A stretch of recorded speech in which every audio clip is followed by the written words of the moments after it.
Hello everyone, I hope you guys are all having a good Friday. It's July 17th, and today we have another severe weather day in the Northern Plains. The SPC issued a moderate risk in areas in North Dakota, Minnesota, and Wisconsin.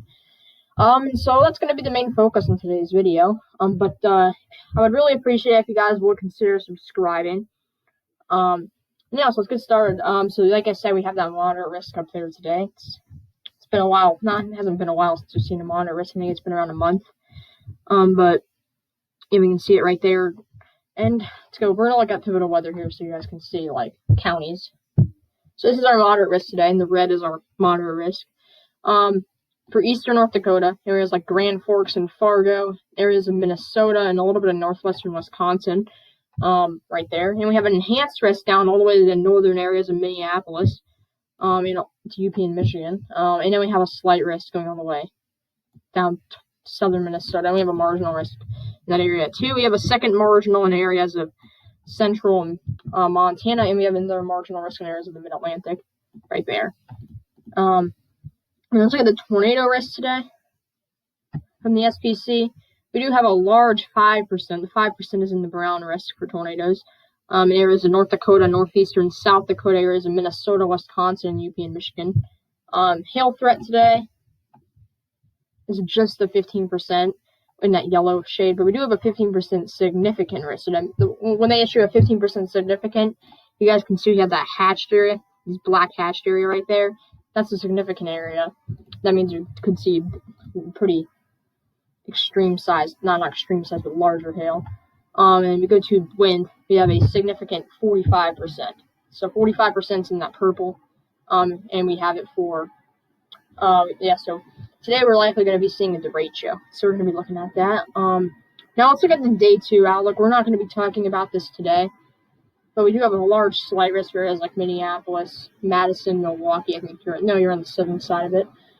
Areas like areas in eastern South Dakota too. We have that slight risk tomorrow. I do feel like I could go enhanced. And then on day 3, we just have a marginal risk right here. As you guys can see, I think we normally do in July. But let's go ahead and start looking at this. This is the NAM 3 kilometer. We're going to look at the forecasted reflectivity here, just to kind of get an idea on what could happen. By 19Z today, I'll give you guys times for this. 19Z, this is around 2 p.m. We start to see we have some storms trying to go off in northern North Dakota. See one right there. And by 20Z, this is around 3 to 4. We have a low pressure system in southern Canada. Probably a cold front like that. And we start to see some storms blowing up along it. As we go later, we see already by 21Z, this is around 4 p.m., we already see it bowing out. So it could already be producing pretty damaging winds for areas to the north of Bismarck in northern North Dakota. You could already be seeing some pretty strong storms going on. And by 5 p.m., you see we have a large bowing segment going all the way down to pretty much, I think that's Bismarck right there.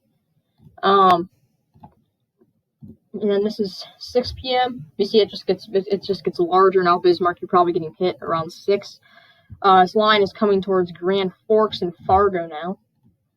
And then by 7, you can see it's pretty much right to the west of Grand Forks. It's coming down. You can see it's almost scraping northern North Dakota now. It's a pretty large. This is probably when it's going to start to actually be a derecho. Then by 01Z, which is 7 p.m., see it's in northern North Dakota. It's heading down pretty much to the southeast, kind of like this. That's how it's moving. It's hitting Grand Forks at around 6 to 8 p.m. is when Grand Forks will likely get hit. And probably 7 to 9 is when Fargo could get hit. Fargo looks to be getting hit harder by this model run. You can see a very strong line of storms in areas in Minnesota, North Dakota, and South Dakota. We go a little bit later overnight. This will last overnight. It will start to fizzle out towards the early morning hours, but it'll likely still have damaging winds as it goes through Minneapolis. And as it goes into Wisconsin, the SPC still thinks it'll have very damaging winds because they have a moderate risk out in that area. Even though it doesn't look too good on the NAM 3 kilometer model, it's still likely going to have some damaging winds. So we can see that. And we'll have more storms erupting tomorrow. Maybe another little MCS. Tomorrow I don't think it's going to be I don't think it's going to be very severe tomorrow. I don't think it's going to be a moderate risk like today. But I think we'll definitely be seeing a slight, or not a slight, enhanced, sorry. Now let's start looking at the actual severe weather ingredients. Let's take a look at the dew points. Let's see how good our moisture is today. So let's go to this afternoon around, let's go 21Z. Let's go a little later because this is going to likely be an overnight event for areas to the east. Alright, so we have dews of around 70 going all the way up into southern Canada, right here, and then going all the way down the Wisconsin. So we have really good moisture in this area. Dew points around 75 in areas of eastern South Dakota and southern Minnesota. So tons of moisture with this. And so we have dews of around 78 by Des Moines, Minneapolis in the afternoon. We have dews around 75. Bismarck 71. 72, or 70 in Grand Forks, 72 in Fargo. Now, keep in mind, this is just one model, so these exact numbers, like 72, it's probably going to be 2 degrees to the lower or higher at this time. But we'll likely be seeing dews in the lower 70s to upper 60s, so plenty of moisture with this. Now let's go to, not upper air. Let's go upper air. Let's look at 500 millibar height. Or 00Z, not that, but like the 500 millibar winds. So we can see what we have going on here is it seems like we have a trough coming in this area. In front of that trough, we're going to be seeing the severe weather. Now, let's look at something we don't normally look at. Let's look at the 500 millibar vorticity. We don't normally look at this, but we can see what's actually happening. Alright, so, okay. It seems like we have some higher vorticity in northern North Dakota. I think that's probably from the storms trying to get going. You can see our trough right here with these. It's like in this area. That's kind of our jet stream pattern, what we have going on right now. Jet streams to the north. We have the slight trough here in front of that. We're going to be seeing it. I don't really see any. We normally don't see these. With severe weather events in the summer. Oh, yeah, we see it. All right, there. You see we have some higher vorticity where we have that marginal in South Dakota. Or not in South Dakota, in Montana, sorry. Let's X out of that. We have some pretty high vorticity amounts in a pretty big area. In areas in North Dakota and Minnesota there. And we have a little bit of higher vorticity in our mid-Atlantic marginal. But, yeah, in the summer we don't really see big upper-level lows and stuff. This can kind of show you where the upper-level low is. We don't really have any big upper-level lows right now in the U.S. We have some in Canada. We can see one right there tonight. And now let's go to severe weather. Let's look at the mixed layer CAPE for this afternoon. So at 03Z, we have CAPE of around 4,000 peaking in around 5,000, going all the way up, maybe 5,000 in areas of southeastern North Dakota. But we have a wide swath of 2,000 plus in our whole moderate risk area. So we have plenty of CAPE this afternoon for severe weather. Let's look at bulk shear. We have bulk shear this afternoon. In the northern areas, it's a lot better. In the northern areas like northwestern South Dakota, or not South Dakota, Minnesota, but it's not really, the timing is not really right. So I think our tornado threat today is going to be fairly low, but I do think we're going to see a few tornadoes. Now let's go to the pivotal weather again. Let's look at the reflectivity from the same model we looked at, tropical tidbits.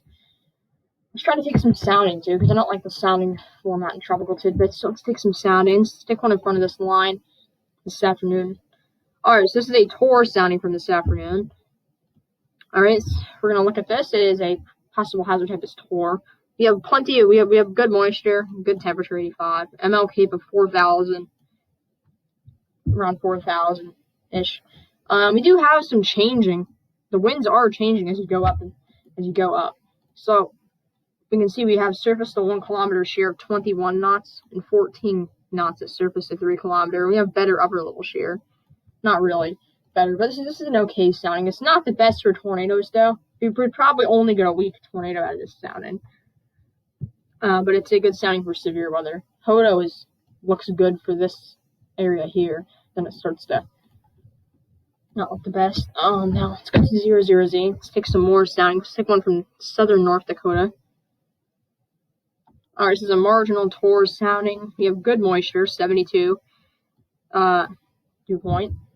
89 temperature. This is not capped like the other sounding. That's good. LCL heights are 1,000, around in the 1,000 area, so that's pretty. That means the storm bases are going to be kind of in the medium, not really too high based and not too low based. Cape of around 5,000. That is pretty good. And this sounding does not have as good of shear, but it does have some okay shear. It's not bad. Not a bad sounding. I do think we're gonna see 1 to 4 weak tornadoes today. Alright, so this is sounding kind of in the Grand Forks area. This is contaminated though, so I'm not gonna trust it. I'll stick a sounding from right here in southeastern North Dakota.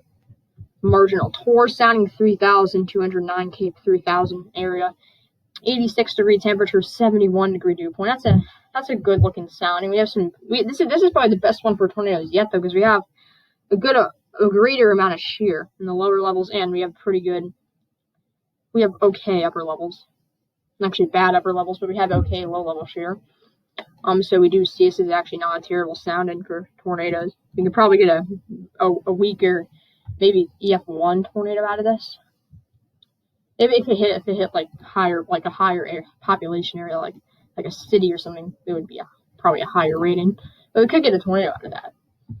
Alright, this is a sounding in western Minnesota. This is a decent sounding, actually. This is the best sounding we've gotten for tornadoes yet. 4,000 Cape. Cape today is not really going to be an issue. We have tons of instability. It's a Taurus sounding. We have good shear. Effective layer STPs. Alright, they are around 8.8. You guys can see right there. With CIN. That looks pretty good. Now Hodo, look at that Hodo. That looks pretty good. Look at that. That's the good part right there. Then it starts to get bad after that. So that's actually not a bad setting. But the thing is that once we get to where we have this going on overnight, where we have this big derecho, the thing is we could see an embedded tornado, but it's not likely though, because it's just going to be a straight bowing out line probably.